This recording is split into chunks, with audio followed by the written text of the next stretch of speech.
Capítulo 4. Faça uso da fé aplicada. É possível desenvolver a fé necessária para me ajudar a superar os obstáculos que provavelmente encontrarei durante minha pesquisa.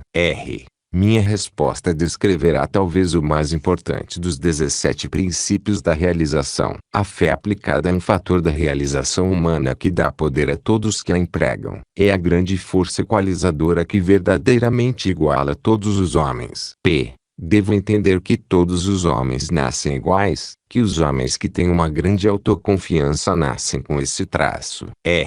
Deixe-me esclarecer este ponto vital antes que você cometa o mesmo erro que tantos outros cometeram ao supor que os indivíduos que alcançam grande sucesso nascem com alguma qualidade genial não possuída por outros. A autoconfiança é um estado mental sob o controle do indivíduo e não um traço inato possuído por alguns e não por outros. Existem vários graus de autoconfiança. E a razão disso explicarei mais adiante. A suprema autoconfiança é baseada na fé na inteligência infinita, e pode ter certeza de que ninguém nunca alcança este estado mental sem ter uma firme crença na inteligência infinita e estabelecer contato com ela. O ponto de partida para o desenvolvimento da autoconfiança é a definição de objetivo. Por isso este princípio foi colocado em primeiro lugar na filosofia da realização individual. É bem sabido que o homem que sabe exatamente o que quer, tem um plano definido para consegui-lo e está realmente envolvido na execução desse plano não tem dificuldade em acreditar na capacidade de ter êxito. É igualmente bem sabido que o homem indeciso,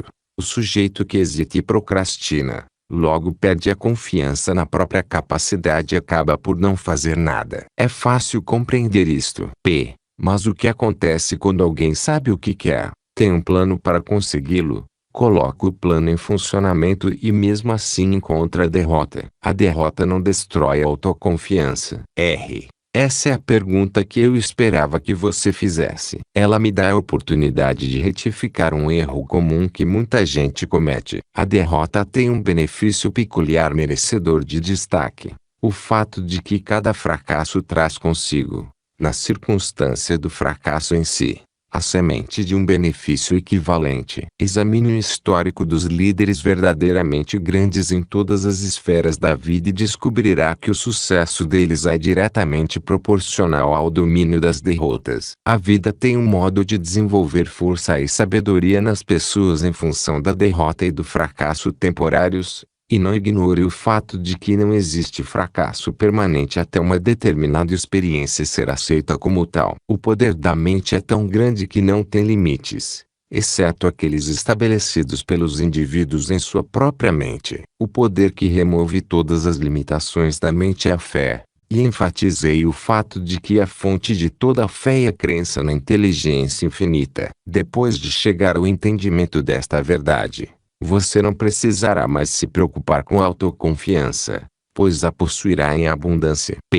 A maioria das pessoas não são filósofos experientes e não acreditarão que cada fracasso traga consigo a semente de um benefício equivalente. O que quero saber é o seguinte: o que se deve fazer quando se fracassa, caso a experiência do fracasso destrua a autoconfiança? A quem se deve recorrer em busca de ajuda para restaurar a autoconfiança?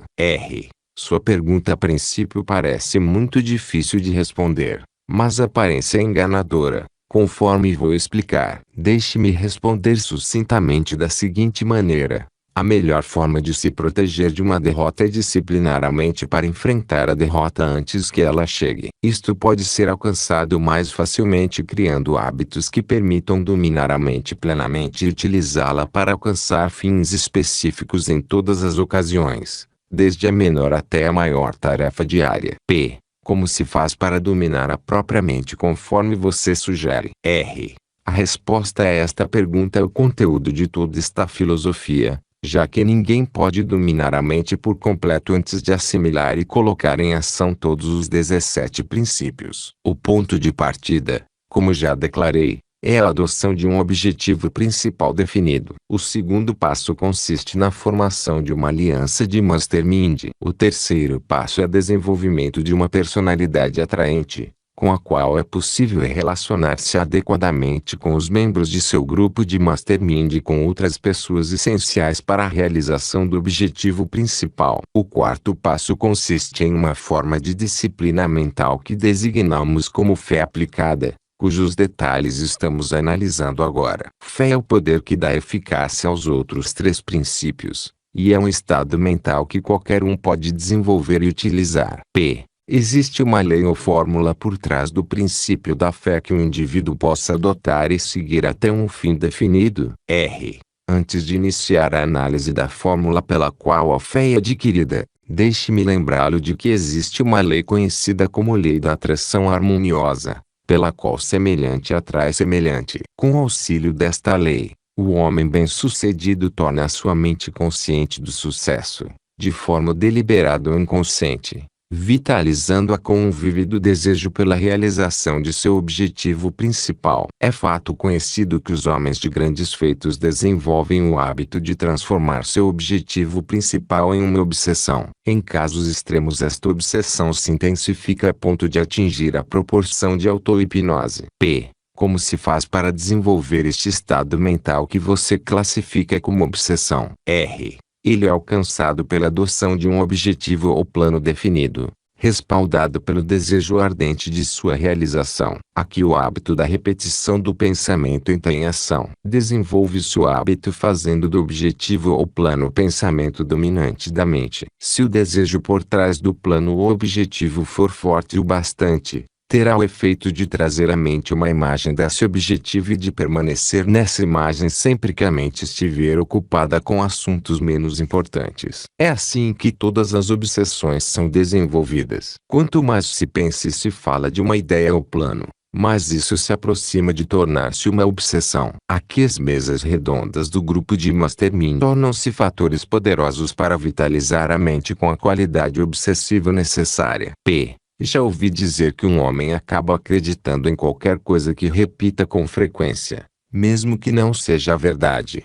E alguns políticos demagogos parecem lucrar em cima desta teoria. R. É verdade. A repetição é o meio pelo qual pode-se alimentar os desejos até que se tornem chamas ardentes. Qualquer pensamento expresso oralmente e continuamente repetido no dia a dia, nas reuniões de mastermind e de outras formas, será adotado pela mente subconsciente e, eventualmente, levado à conclusão lógica. Todos os grandes líderes que obtêm da vida o que querem, com aquilo que o mundo normalmente chama de sucesso, fazem isso dando ordens à mente da forma que sugerir. A mente pode dar e receber ordens como se fosse uma pessoa e agirá primeiro sobre os pensamentos dominantes, mesmo sem ter ordens diretas para tal. Pensamentos de limitação e pobreza serão levados até a conclusão lógica, que é a pobreza. A mente subconsciente age sobre os pensamentos sem tentar modificar sua natureza. Além disso,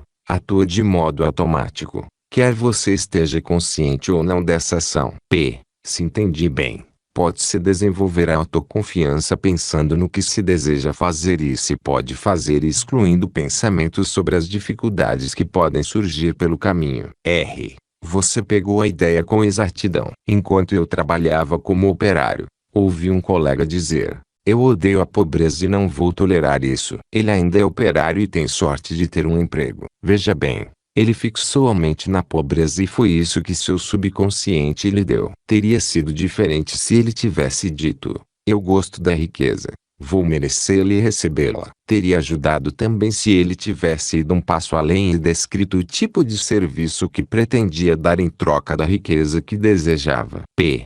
Então a mente traz o equivalente físico daquilo em que ela se detém. R.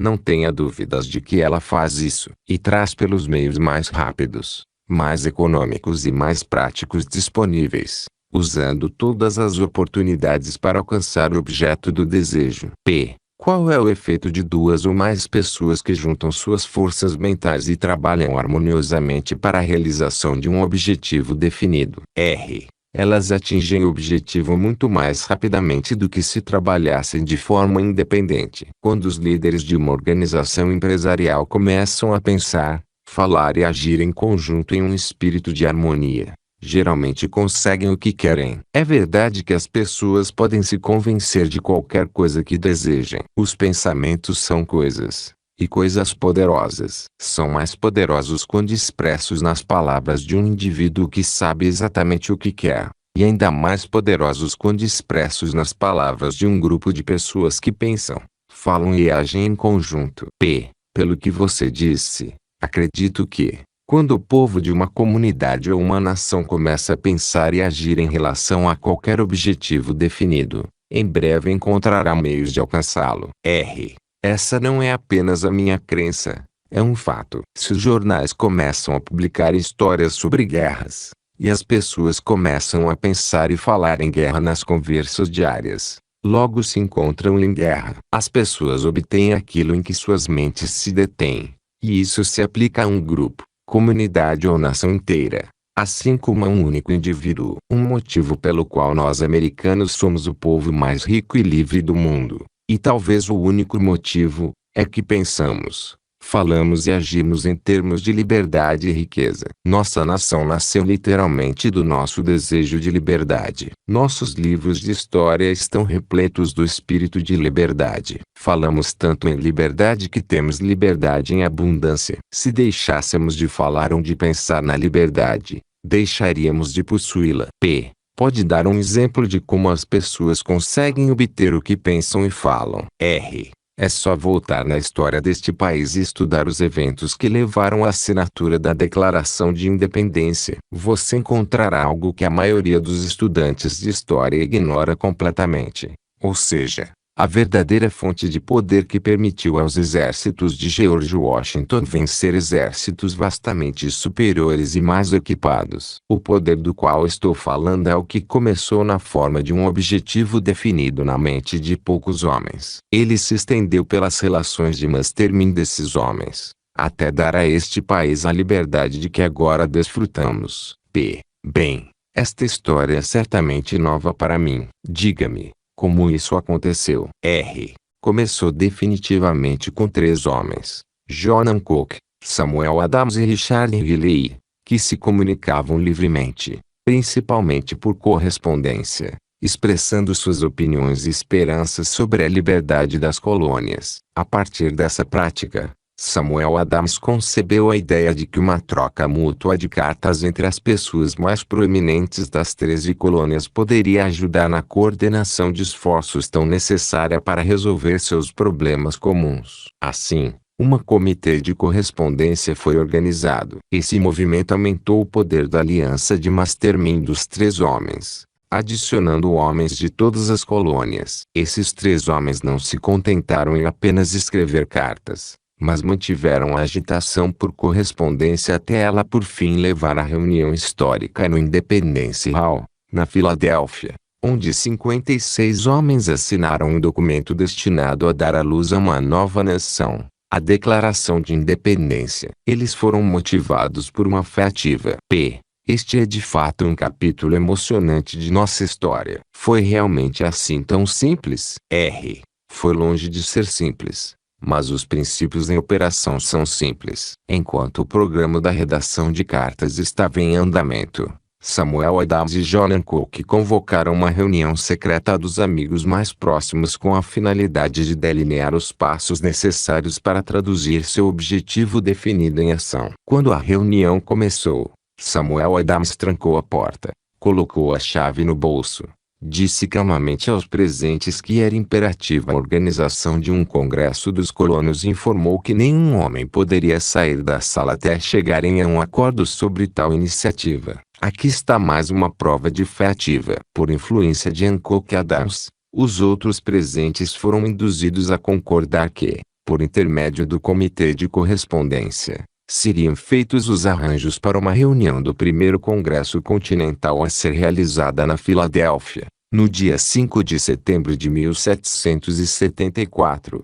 quase 2 anos antes da assinatura da Declaração de Independência. Lembre-se desta data e dos 2 homens determinados que a transformaram em realidade, pois, caso não tivesse havido a decisão de se realizar o Congresso Continental, não teria havido a assinatura da Declaração de Independência. Fé passiva jamais teria levado a esse gesto ousado.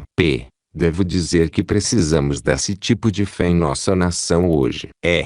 A agitação foi mantida por correspondência e por reuniões secretas entre os membros da Aliança de Mastermind organizada por Hancock, Adams e Leigh durante quase 2 anos, resultando na famosa reunião na Filadélfia em 1776. A essa altura a Aliança de Mastermind contava com 56 homens. A reunião durou vários dias, durante os quais aqueles homens participaram das discussões de mesa redonda mais estupendas da civilização moderna. No dia 7 de junho de 1776, Richard Riley reconheceu que o período de meras conversas havia chegado ao fim e era hora de entrar em ação. Levantou-se, dirigiu-se à presidência e fez sua proposta à Assembleia atônita. Senhores, proponho que as colônias unidas sejam, como têm o direito de ser, estados livres e independentes, que sejam dispensadas de qualquer lealdade à coroa britânica e que todos os vínculos políticos entre elas e o Estado da Grã-Bretanha sejam totalmente dissolvidos. Daquela proposta, baseada em fé ativa, nasceu a maior nação do mundo. Daquela proposta nasceu o espírito que deu aos soldados de Washington o poder de vencer dificuldades aparentemente insuperáveis. Estude cuidadosamente o que aconteceu e você verá que esses homens dedicaram quase 2 anos de esforço altamente concentrado na preparação de suas mentes, com fé ativa, para a realização de uma tarefa difícil e perigosa. Descrever esta tarefa como difícil e perigosa é dizer o mínimo. Cada um desses homens estava literalmente esticando o pescoço para o laço do carrasco, como se diz, como traidor da coroa. Contei esse trecho da história porque todos os grandes líderes condicionam suas mentes de maneira semelhante para tarefas incomuns. É assim que adquirem autoconfiança. Este é um exemplo do método pelo qual a fé é desenvolvida com ações. Lembre-se de que a ação deve se seguir a adoção de um objetivo definido. Sem ação, planos e metas são infrutíferos. Os 3 homens que colocaram a América no caminho da liberdade fizeram uso dos mesmíssimos princípios que devem ser utilizados pelo líder bem-sucedido nos negócios ou em qualquer outra área de atuação. No desenvolvimento da autoconfiança, como em todas as outras iniciativas dignas, deve-se começar com um motivo baseado em um objetivo definido. Acredito que agora compreendi o processo pelo qual a autoconfiança pode ser adquirida. Agora, com a finalidade de dar ênfase, você pode explicar como aplicou esses princípios na conquista suprema de sua carreira, quando converteu todas as suas empresas no United States Steel Corporation. Primeiro, apliquei o princípio da definição de objetivo ao chegar à decisão de concentrar todos os meus interesses no aço em uma única empresa e depois vender a empresa. Em segundo lugar, depois de decidir vender, reuni alguns membros do meu grupo de Mastermind e passamos várias semanas analisando os valores das minhas propriedades a fim de que eu pudesse definir um preço justo. Também tivemos que elaborar um plano para encontrar potenciais compradores e nos aproximar deles sem ficar em grande desvantagem, pois eles saberiam de antemão que desejávamos vender. O plano completo representou meus esforços combinados com os dos membros do meu grupo de Mastermind presentes nas discussões e foi concebido de tal forma que, em vez de nos colocarmos na posição de oferecer nossas propriedades para venda, nós seríamos abordados por compradores com uma oferta para comprá-las. Realizamos isso com pouquíssimas manobras, organizando um jantar em Nova York com o principal auxiliar do meu grupo Mastermind, Charlie Schwab, e um grupo de banqueiros de Wall Street que havíamos escolhido como potenciais compradores. Schwab faria um discurso, pintando um retrato vívido das grandes possibilidades da consolidação de todos os meus interesses em aço em uma única empresa, como havíamos planejado. O discurso pareceria espontâneo, já que Schwab deixaria claro que o plano esboçado por ele só poderia ser realizado após o meu consentimento, mas não daria nenhuma indicação de que já o tivesse. O discurso causou tamanha impressão que a reunião durou até altas horas da noite, e, antes que Schwab fosse embora, os banqueiros presentes, incluindo J.P. Morgan, Fizeram-no prometer que ele apresentaria o plano para mim e faria tudo ao seu alcance para obter meu consentimento. Os banqueiros só ficaram sabendo que o discurso havia sido cuidadosamente planejado com meses de antecedência há muito tempo depois do acordo ter sido fechado e eu ter recebido. A partir desta história, concluo que sua confiança na capacidade de vender as propriedades era tão grande que você planejou todos os movimentos bem antes de saber quem seriam os compradores. Cada movimento foi planejado com antecedência, mas já tínhamos uma boa ideia de quem seriam nossos compradores. No entanto, não planejamos esta transação em particular com mais cuidado do que qualquer outra no gerenciamento de nossa indústria de aço. A fé tem pernas mais sólidas sobre as quais se sustentar quando firmada por planos definidos. A fé aplicada nunca é baseada em movimentos cegos. Não sei nada sobre fé cega. O único tipo de fé sobre o qual sei alguma coisa é aquele apoiado por uma combinação de fatos ou por uma suposição razoável de fatos. Um dos principais objetivos de uma aliança de mastermind é proporcionar conhecimento confiável sobre o qual construir planos. Com esse conhecimento em mãos, você verá rapidamente como é fácil desenvolver o estado mental conhecido como fé. Esta afirmação parece contradizer sua afirmação anterior de que a suprema autoconfiança é baseada no crença na inteligência infinita. Se você não reconhece a fé cega e tem fé somente em fatos comprováveis ou no conhecimento, como justifica a fé na inteligência infinita, já que o conhecimento definitivo sobre esse assunto é esquivo?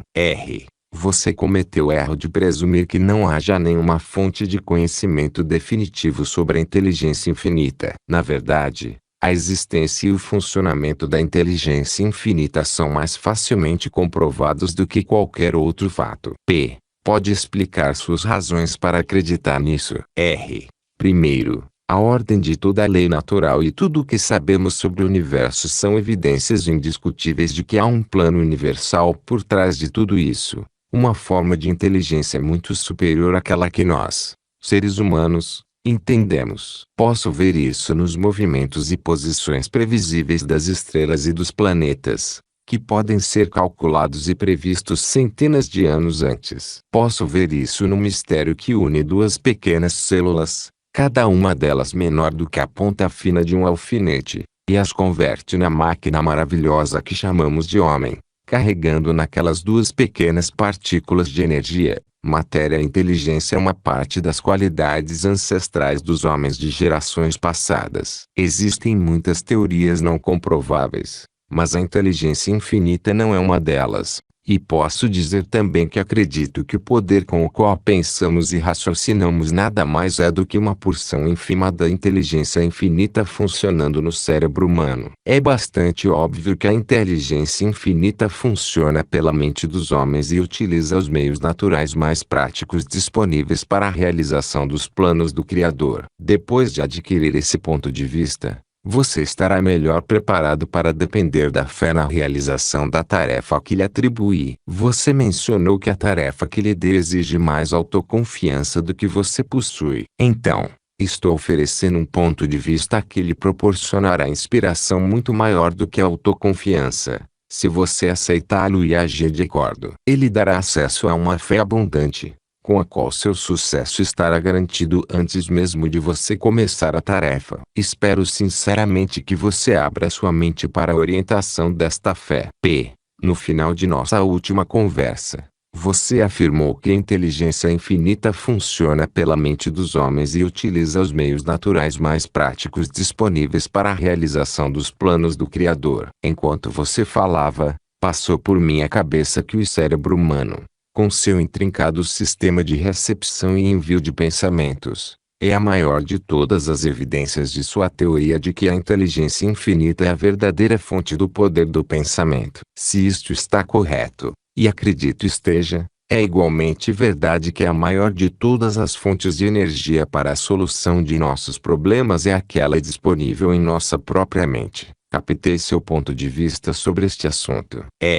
Sim. E agora eu gostaria de levá-lo em uma pequena viagem até a oficina da minha mente. onde você terá permissão de fazer o inventário dos vastos recursos da mente como eu os vejo. Depois de ter uma perspectiva completa do serviço real que a mente executa, acredito que nunca lhe faltará autoconfiança novamente para recorrer às forças disponíveis em sua mente para todas as necessidades da vida. E creio também que não terá dificuldade em abrir sua mente por vontade própria para a orientação da inteligência infinita e quando deparar com problemas que não consegue resolver confiando no seu raciocínio. Considero um raro privilégio ter seus comentários sobre o vasto estoque de riquezas da mente. Qual peculiaridade da mente você considera mais significativa? O fato mais significativo é que a mente é a única coisa sobre a qual um indivíduo tem total controle. Certamente o Criador não proporcionou ao homem essa prerrogativa surpreendente sem transmitir assim a ideia de que a mente é o maior patrimônio do homem. Isso envolve também a responsabilidade de utilizar e desenvolver esse patrimônio. Em segundo lugar está o fato importante e igualmente significativo de que a mente foi sabiamente munida com uma consciência para guiá-la no uso do vasto poder que ela carrega. É também muito significativo que a mente tenha sido cuidadosamente protegida contra todos os invasores externos por um sistema que possibilita a sua abertura e fechamento quando quiser.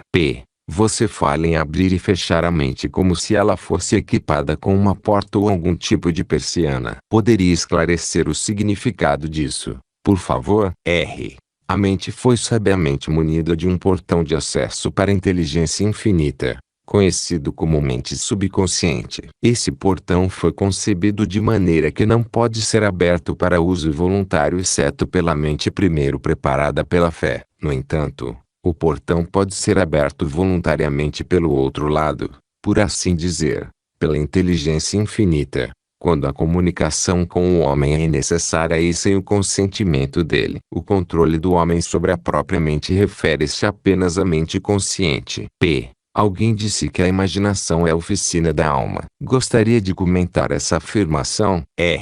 Bem, disso tenho certeza. A mente foi equipada com a faculdade da imaginação, com a qual podem ser criados meios de transformar esperança e objetivo em realidade física. Para mim, esta é uma evidência de que a imaginação é de fato a oficina da mente consciente. Além disso, a mente foi equipada com as estimulantes capacidades do desejo e do entusiasmo, com as quais os planos e objetivos do homem podem ser colocados em ação por meio da imaginação. Ela foi equipada com o poder da vontade, com a qual plano e objetivo podem ser sustentados indefinidamente, dando ao homem energia suficiente para dominar o medo, o desânimo e a oposição. Ela recebeu a capacidade da fé, pela qual a vontade e a faculdade do raciocínio podem ser controladas enquanto toda a maquinaria do cérebro entrega a força orientadora da inteligência infinita. Entenda o pleno significado deste fato e você estará perto de compreender o método pelo qual pode-se desenvolver a fé.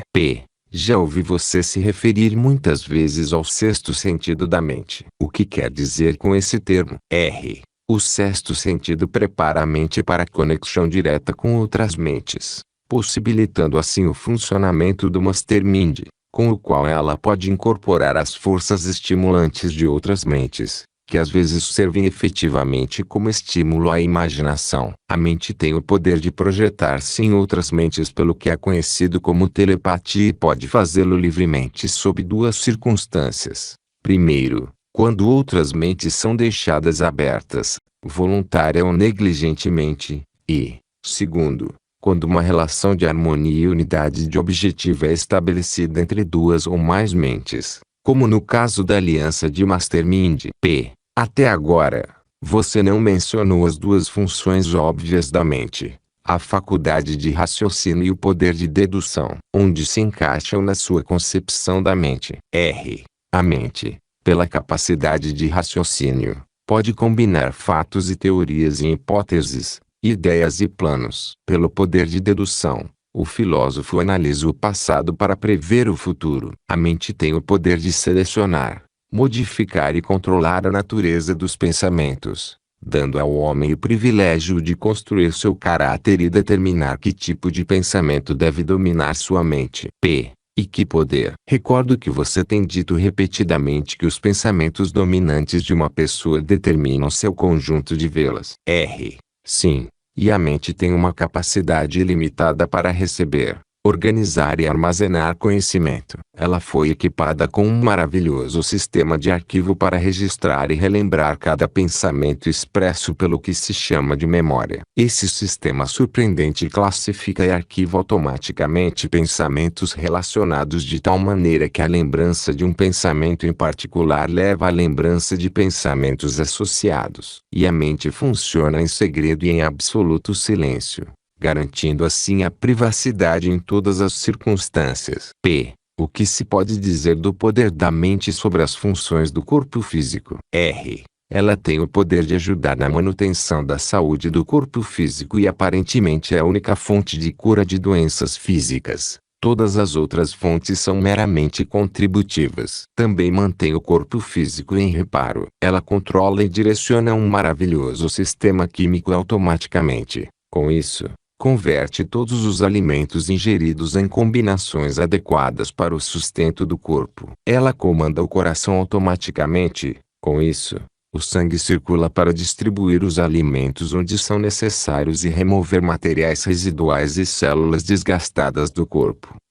Você diria que a mente tem uma função espiritual, além das funções físicas que acabou de citar? A mente é o ponto de encontro onde o homem pode comungar com o Criador pela oração, pelo simples processo de pôr de lado o poder da vontade e abrir o portão do subconsciente pela fé. Ela tem o poder da emoção ou sentimento, pelo qual pode estimular o corpo para qualquer ação desejada quando quiser. A mente é a fonte de toda a felicidade e toda a miséria, da pobreza e da riqueza de qualquer natureza e dedica suas energias àquilo que for dominado pelo poder do pensamento. Ela é a fonte de todas as relações humanas, construtora de amizades e criadora de inimigos, dependendo de como é usada. Ela não tem limitações, dentro do razoável, a não ser aquelas que o indivíduo aceita por falta de fé. A verdade é que a mente é capaz de realizar tudo em que é capaz de acreditar. Até que ponto as pessoas em geral aproveitam as maravilhosas faculdades da mente que você mencionou? Lamentavelmente, mesmo com todo esse poder milagroso, a maioria das pessoas nesse mundo se permite ser intimidada por medo de dificuldades que não existem a não ser em sua própria imaginação. O arqui-inimigo da humanidade é o medo. Talvez fosse uma boa ideia citar alguns dos medos mais comuns que deixamos entrar em nossa mente e que acabam tornando-se limitações literalmente autoimpostas.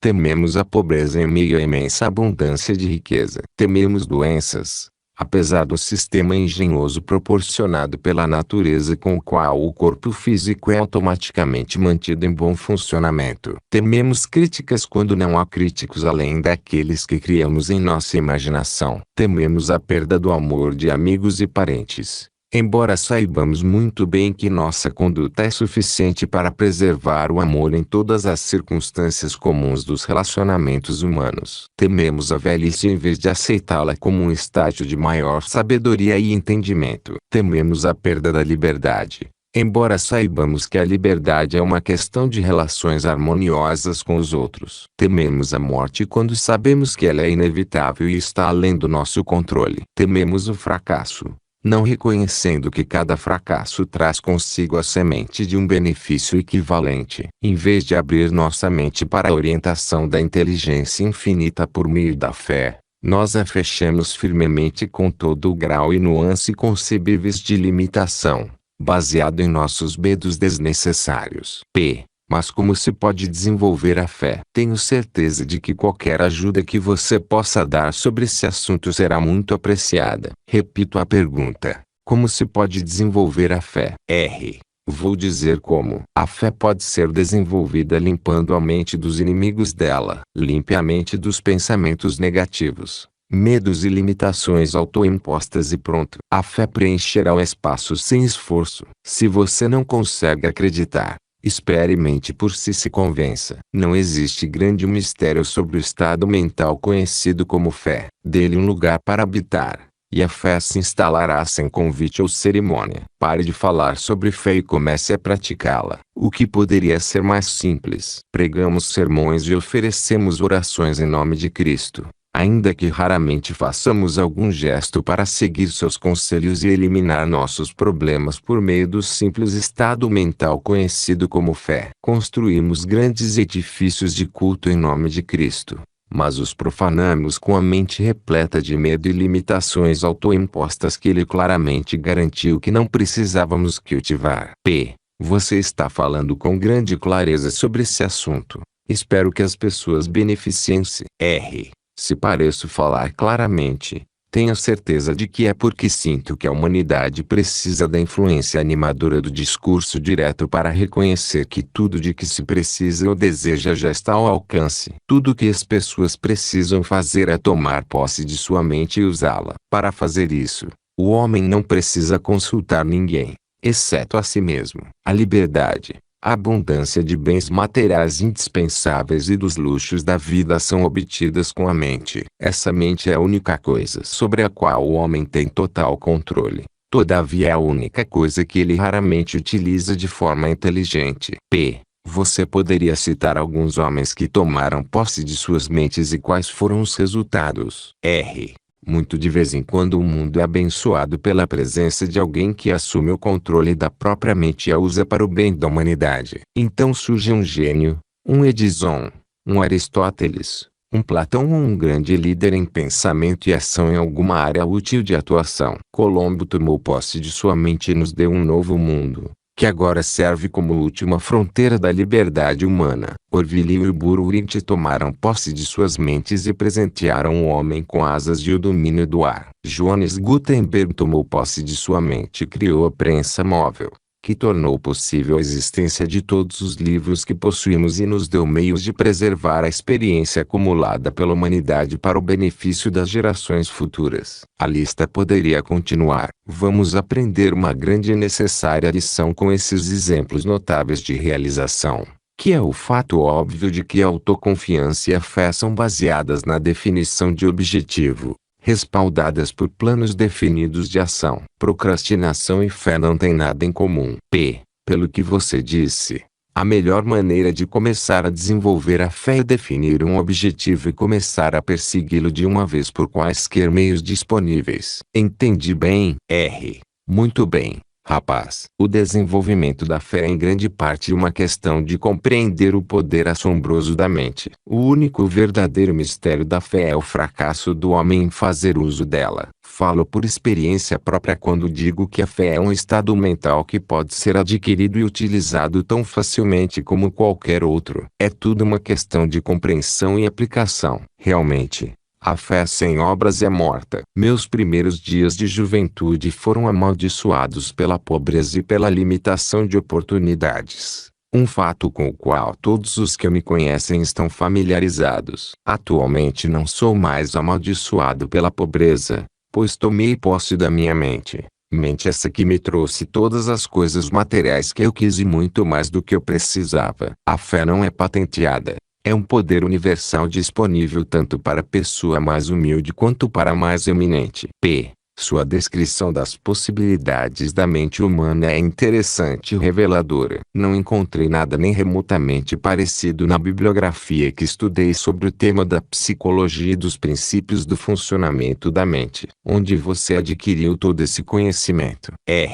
Adquiri meu conhecimento sobre os poderes da mente na maior de todas as escolas, a Universidade da Vida. Há muitos anos tenho o hábito diário de dedicar um pouco do tempo à meditação silenciosa e pensamentos relacionados ao plano, objetivo e princípios de funcionamento da mente. Alguns podem chamar esse hábito de entrar em sintonia com o infinito. De qualquer maneira é um hábito que continuarei seguindo enquanto estiver vivo e recomendo vivamente a todos os que desejam conhecer melhor os poderes de sua mente. Tenho mais uma sugestão para oferecer que pode ser útil no desenvolvimento da fé. Todas as pessoas que dominam e aplicam os outros 16 princípios da filosofia da realização pessoal se colocam ao fácil alcance da fé. Esta filosofia de ação, ela inspira o esforço com base na definição de objetivo, E isso é XATAMINTIUQUENCSSARUNDISNVOLVIMNTUDAFE.